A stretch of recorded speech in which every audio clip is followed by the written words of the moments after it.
The WRT Boxing Show. I am your host, Mr.A, and you have tuned into the breakdown prediction segment of the show. We are covering the domestic unification, the British cruiserweight titles. We got the Macho Man taking on the Sauce. Lawrence Okolie and Camacho, Wadi Camacho. This has interesting. This could be a entertaining fight, or this can be a real shitball. Now we know Lawrence Okolie. I'm a big Lawrence Okolie fan. I am a big Lawrence Okolie fan. I don't know why. I like his frame. It looks like, he has that jab, that length, the distance. He works it well. He holds a lot. His inside game definitely needs work, but I'm liking what I like.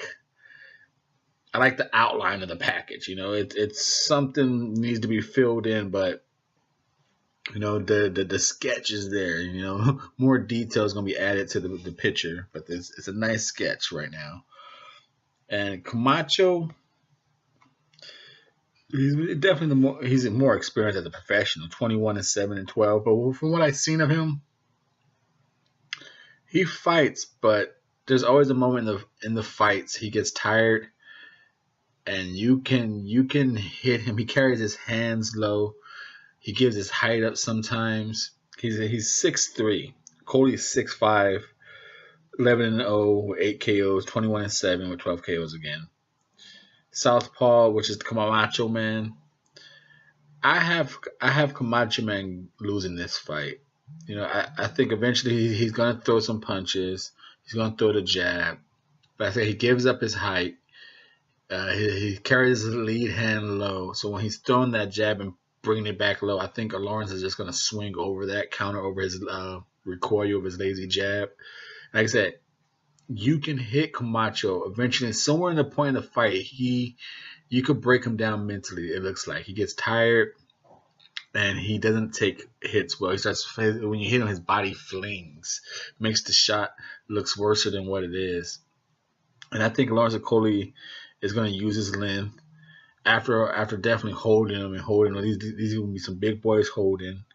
It's going to be that body shot. Lawrence Okolie is good at doing some ugly ass work. Like I said, even though his inside game is horrible, he grabs and hits pretty well. He's just not good at fighting in the inside without holding. And I think he's gonna.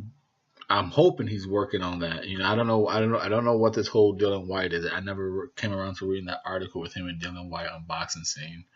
But obviously, maybe they're getting ready to move him up.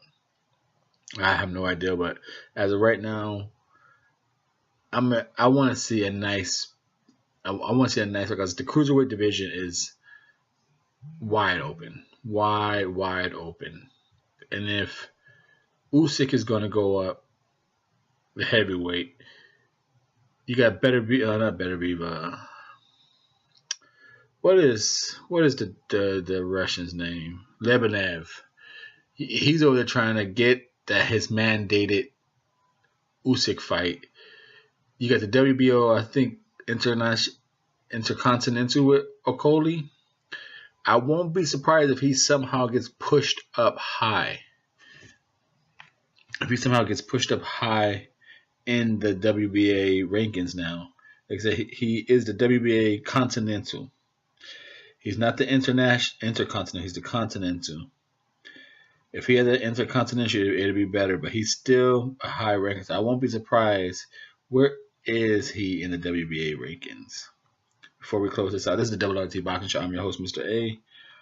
Lawrence Okolie, WBA Cruiserweights.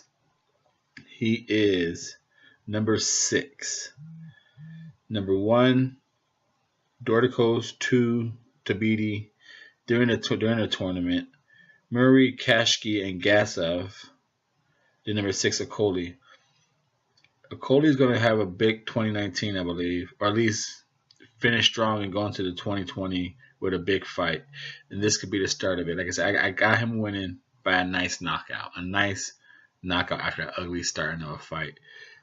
Lawrence Okolie pouring the sauce on the Macho Man right here on the Double RT Boxing Show. Leave a comment down below. What do you think? What's your pick?